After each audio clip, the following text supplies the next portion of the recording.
మా నాన్న చచ్చిపోయాడు, పరలోకం వెళ్ళాడా లేదని అడిగిందంట ఒక ఆమె. అప్పుడు ఆయన చెప్పాడంట, కళ్ళు మూసుకో అన్నాడంట. ఈయన కూడా కళ్ళు మూసుకున్నాడంట. ప్రభువా ఈయన ఎక్కడికి పోయాడు చూపించండి అన్నాడంట. వెంటనే ఆమెతో చెప్పాడంట, 5,000 టేబుల్ మీద పెట్టమన్నాడంట. 5,000 పెట్టిందంట. ఇప్పుడే మీ నాన్న పరలోకపు తలుపు దగ్గర ఇప్పుడే అడుగు పెట్టబోతున్నాడని చెప్పాడంట. పెట్టాడా? లోపల పెట్టాడా బయట పెట్టాడా? మళ్ళీ ప్రార్థన చేయమందంట.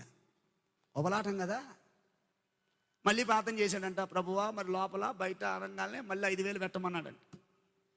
5,000 పెట్టంగానే అప్పుడు చెప్పాడంట, మళ్ళీ ఇప్పుడేనమ్మా మీ నాన్న ఒక కాలు లోపల పెట్టాడు. ఏ కాలు లోపల పెట్టాడు? అప్పుడే అవల ఇక ఏ కాలు లోపల పెట్టాడు?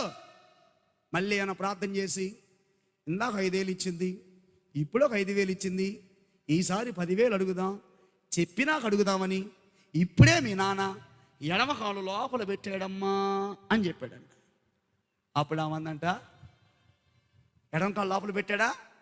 ఈయన 10,000 ఎడం కాలు పెట్టాడుగా 10,000 అంటే 10,000 లేదు, 10,000 లేదు. మా నాన్న కుడికాలు లేదు, ఒకటే ఎడం కాలు ఒక్కటే ఉంది. ఆ కుడికాలు పెట్టినా పెట్టకపోయినా నాకు అవసరం లేదు, నీకు 10,000 లేవు, 10,000 లేవు అందంట. ఇట్లాంటి వాళ్ళు ఉంటే అట్లాంటి వాళ్ళు కూడా ఉంటారు. వాక్యాన్ని మార్చిన వాడు ఎవడు లేడు.